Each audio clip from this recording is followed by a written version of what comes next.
নমস্কাৰ অসম নিউজ এক্সপ্ৰেছলৈ আপোনালোকক স্বাগতম জনাইছোঁ। আজিৰ মুখ্য সংবাদ তেজ প্ৰতাপ যাদৱক দল পৰিয়ালৰ পৰা বহিষ্কাৰ। পুত্ৰক কিয় এনে কঠোৰ শাস্তি লালু প্ৰসাদ যাদৱৰ। নমস্কাৰ অসম নিউজ এক্সপ্ৰেছলৈ আপোনালোকক স্বাগতম জনাইছোঁ। বিহাৰৰ ৰাজনীতিত এক ডাঙৰ বিপ্লৱ, বিতৰ্কৰ কেন্দ্ৰবিন্দু লালু প্ৰসাদ যাদৱৰ জ্যেষ্ঠ পুত্ৰ তেজ প্ৰতাপ যাদৱ। বিতৰ্ক, বিবাদ আৰু এতিয়া বহিষ্কাৰ। তেজ প্ৰতাপ যাদৱক দল আৰু পৰিয়াল দুয়োৰে পৰা বহিষ্কাৰ কৰিছে লালু প্ৰসাদ যাদৱে। এই সিদ্ধান্তই কেৱল আৰজেডিত নহয়, বিহাৰৰ সমগ্ৰ ৰাজনীতিৰ পৰা এক ডাঙৰ প্ৰচণ্ড প্ৰতিক্ৰিয়া আহিছে। আচলতে হোলীৰ সময়ত তেওঁ আৰক্ষীক লৈ কৰা মন্তব্য আৰু ফেচবুকত বিতৰ্কিত পোষ্ট এই সকলো একলগ হৈ তেওঁক বিতৰ্কৰ খুঁটত পেলাইছে।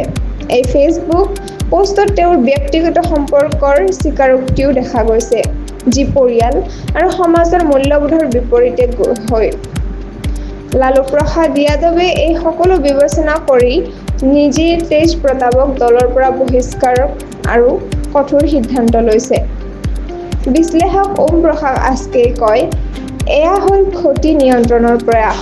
আগন্তুক নিৰ্বাচনৰ প্ৰেক্ষাপটত তেজস্বী যাদৱৰ নেতৃত্বৰ মাজত এনে বিতৰ্ক দলৰ ভাৱমূৰ্তিক ক্ষতি কৰিব পাৰে।